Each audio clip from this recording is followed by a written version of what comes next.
Bonjour Ange. Ah, bonjour Thérèse. L'élection de la grâce ne fait-il pas de Dieu un Dieu impuissant, incapable d'accomplir sa volonté de sauver tous les hommes? Oh, merci Thérèse pour la question. Cette question-là participe effectivement des folles objections, comme je les appelle, formulées effectivement pour décrédibiliser l'élection de la grâce et la prédestination. Donc les gens formulent ce genre d'objections et en fait c'est des gens effectivement plutôt que de se réjouir avec l'apôtre Paul et avec tous les croyants, tous les élus de Dieu, de la bonté de Dieu, ils accusent donc effectivement l'élection de la grâce de faire de Dieu un Dieu impuissant, incapable d'accomplir sa volonté de sauver tous les hommes. Il nous rappelle qu'effectivement, il est écrit que Dieu veut que tous les hommes soient sauvés par la connaissance de la vérité. D'où vient-il donc finalement il ne sauve pas tous les hommes? Mais je pense qu'on est toujours là dans la confusion. Ces choses-là, c'est toujours la confusion. Lorsqu'on veut, on veut réfléchir avec notre raison humaine qui est limitée et qu'on ne peut pas comprendre que Dieu, c'est les sommets, effectivement, on ne s'en sort pas.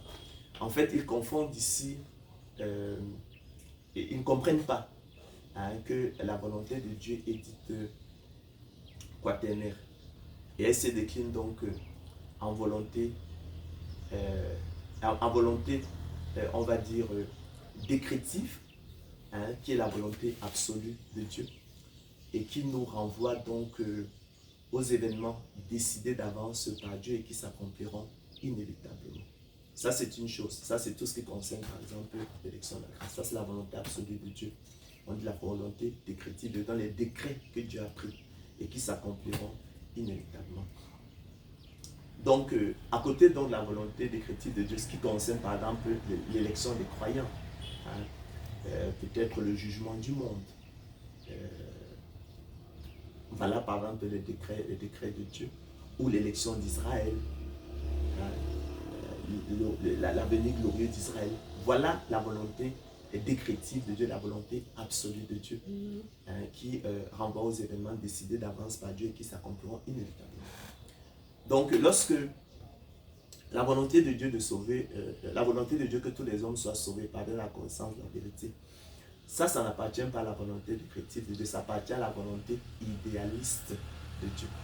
D'accord? La volonté idéaliste de Dieu renvoie en fait aux événements qui sont dans la volonté de Dieu, mais qui ne s'accompliront pas en raison de la volonté et des choix contraires de l'homme. Donc Dieu, effectivement, veut effectivement que tous les hommes soient sauvés par la connaissance de la vérité. C'est pourquoi, effectivement, il nous invite, il nous fait son appel, il nous adresse un appel, mais quelle est la réponse que nous lui donnons? Je vous renvoie ici encore à la parabole des conviés. Mais tous avec des excuses. Tous, effectivement, ont formulé des excuses. Donc, il a pleuré, par exemple, sur la ville de Jérusalem, en disant combien de fois il a voulu, effectivement, prendre ses habitants comme la mère pour prendre ses poussins sous ses ailes. Mais ils n'en ont pas voulu, ils l'ont chassé. Donc, c'est la volonté, il s'agit donc de la volonté de Dieu, que tous les hommes soient sauvés et par la connaissance de la vérité. Elle ne relève pas la volonté absolue de Dieu, elle ne relève pas la volonté décrétive de Dieu, mais c'est plutôt la volonté idéaliste de Dieu, qui, comme je l'ai dit, renvoie aux éléments qui sont dans la volonté de Dieu, mais qui, hélas, ne s'accompliront pas en raison de la volonté et du choix contraire de l'homme. C'est l'homme qui rejette cette volonté. Donc on est là dans la volonté idéaliste de Dieu. Donc en fait, bon, ce n'est qu'une confusion. Ce n'est pas la volonté absolue de Dieu. La volonté absolue de Dieu, elle s'accomplira. Tous les décrets de Dieu s'accompliront. J'ai dit que la volonté de Dieu était dite quaternaire. Donc on a aussi ce qu'on appelle la volonté préceptive de Dieu, qui renvoie en fait qui renvoie à la volonté de Dieu contenue dans ses préceptes, ses lois, ses commandements, et qui nous indique clairement ce que Dieu aime et n'aime pas et que l'on peut choisir de respecter ou non. C'est par exemple les 10 commandements. Et puis On peut également parler de la volonté, j'ai parlé de la volonté préceptive, décrétive, préceptive, hein, décrétive, idéaliste, et puis il y a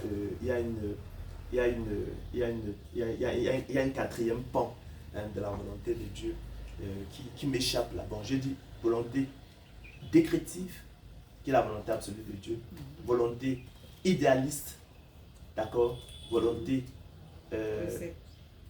voilà, volonté préceptive, puis la volonté permissive de Dieu, voilà, qui renvoie aux événements qui ne sont pas dans la volonté de Dieu, mais que Dieu permet. Ça, c'est la volonté permissive de Dieu, qui renvoie aux événements qui ne sont pas dans la volonté de Dieu, mais que Dieu permet, comme la chute. Voilà, donc je pense que les choses sont claires, Thérèse. Oh, merci, Ange. Je t'en prie.